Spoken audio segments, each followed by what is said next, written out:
Well, good day, YouTube, and welcome to another episode of the Albino Rhino beer review. Today, you have the Rhino, and we're looking at a beer that was brewed in Nova Scotia. It's from Tatamagouche Brewing Company. It's their darling, dark English mild. It's an English mild. I fucking love English milds.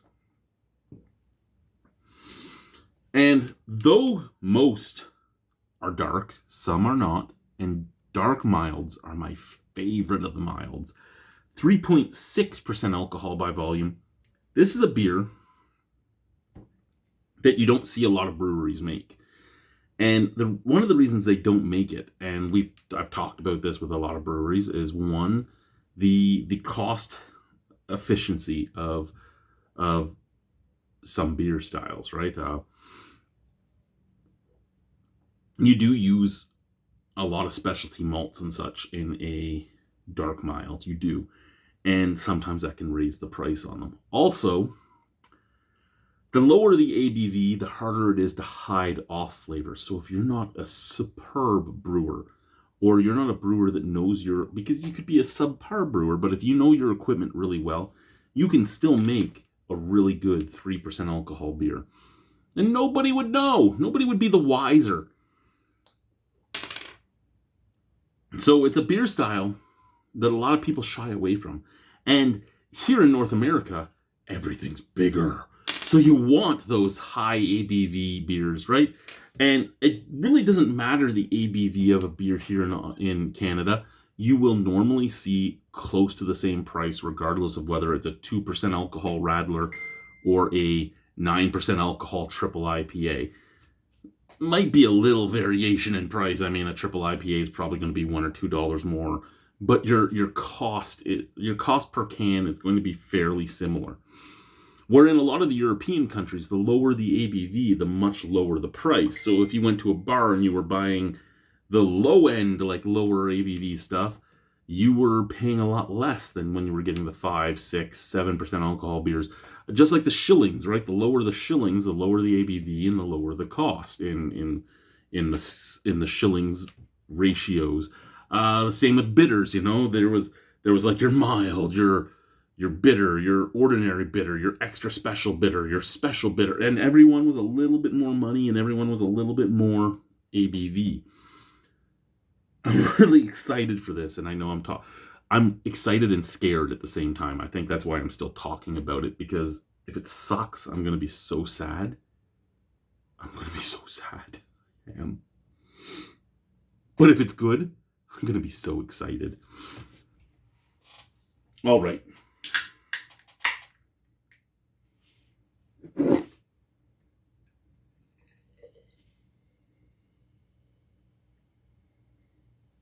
Oh, I'm already so excited.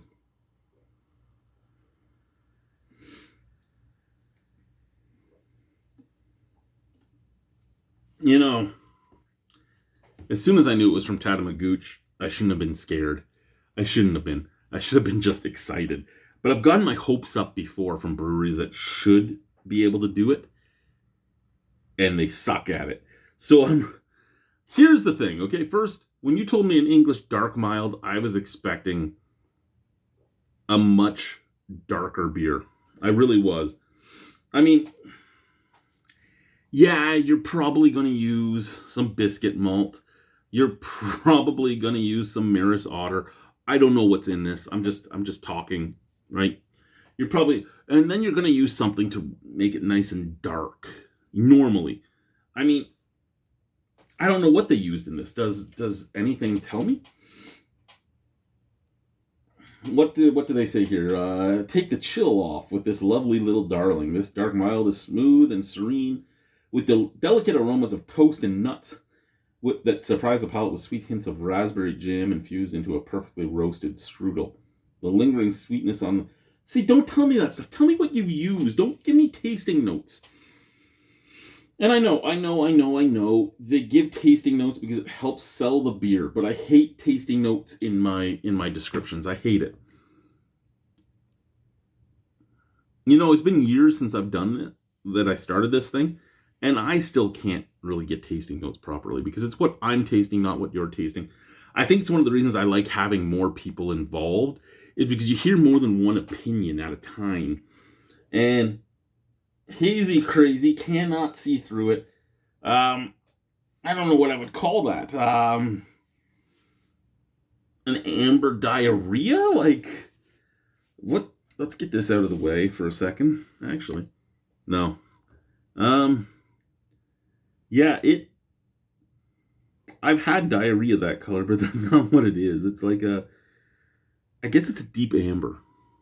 Yeah. I'll go with that. Scent from the can first. That's kind of what I was hoping for. A touch of chocolate, a touch of caramel, a touch of nuttiness, a touch of biscuitiness, a touch of roastiness, and a touch of mud. Just dirtiness when I say mud. And put this right here so you can still see it, and we'll sniff it from here. Again, touch of chocolate, touch of roastiness, touch of nuttiness. I don't get the muddiness from the can, though. The biscuity is there, too. Let's try it. Cheers.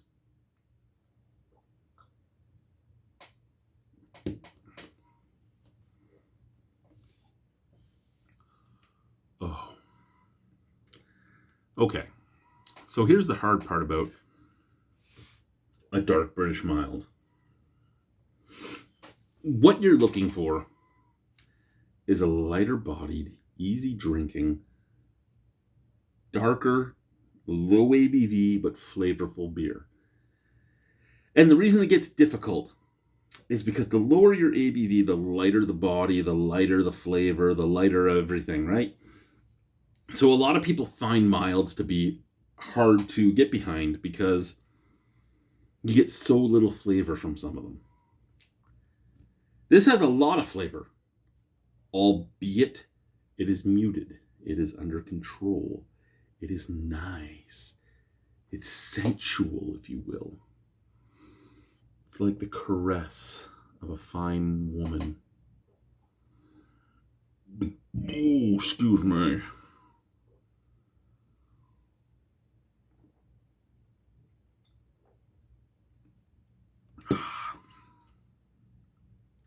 Light-bodied, tiny touch of chocolate, tiny touch of coffee, a roasted caramel, a little bit of toast. I wouldn't say I taste raspberry jam in a strudel, but what I taste is heaven in a glass. It is 3.6% alcohol, so you could have 12 of these if you wanted. If you were like a 300-pound Irish albino, you could have 12 of these with your buddies and still walk home perfectly fine. You might pee a lot, but that's just because the alcohol makes a great diuretic effect. But you're not going to be drunk. You might have a little inhibitions taken away. You come home, you do things to your wife you never expected she could talk you into do. My wife could talk me into doing anything. My ex-wife couldn't. I've done things with my current wife my ex-wife wished I had done.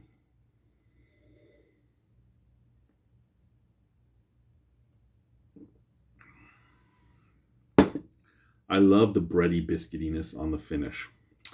I love the slight bit of copper and the slight bit of dirt on the back end. It just reminds you that this is an English-style beer.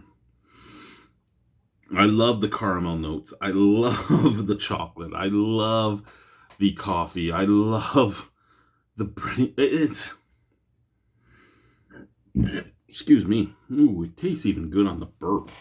It's mild flavored, mild carbonation, light bodied, but just creeping into medium bodied. I really like this.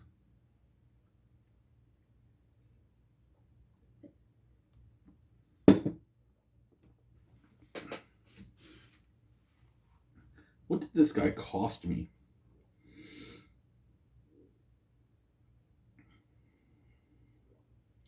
Sorry, I want to see what it cost, because the cost will matter a little bit. I'm not going to bring shipping into the mix.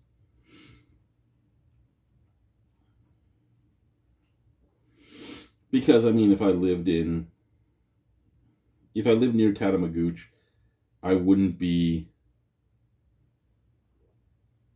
going after shipping most of the time. I would be picking it up locally, or it's an island. It's not that big, okay? It's big, but it's not that big. Damn it, that was the wrong order. Sorry, 1 second, guys. 1 second. This is the one we want to see. And this is the beer we're after.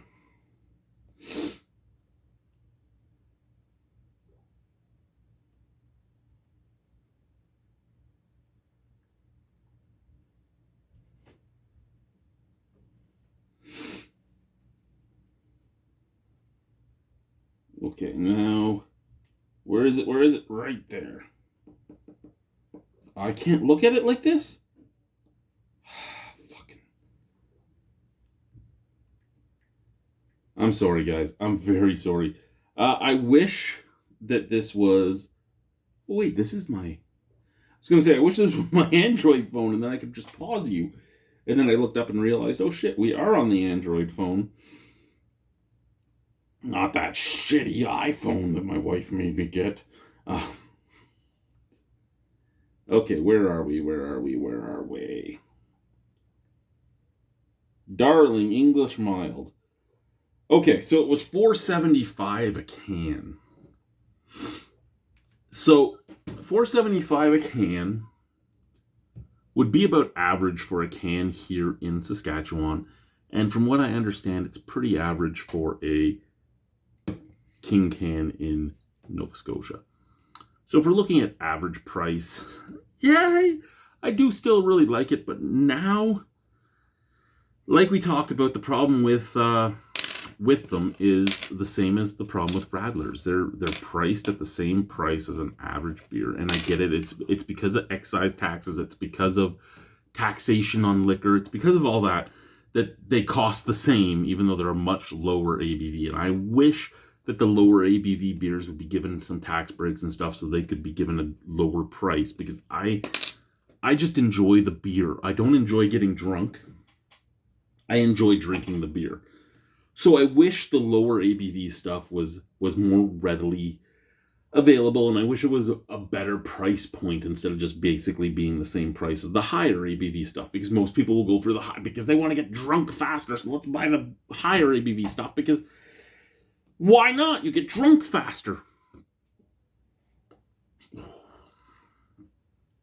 So if this had been like $3.75 a can, or $2.75 a can, it would have been a 10 out of 10. I'm not going to take much away from it, because again, it is about average price for what I can get here, and it's about average price for what I see sold over there. So because it's the average price of a beer, I'll take 0.5 off. This is a 9.5 out of 10. I love this beer. Cheers.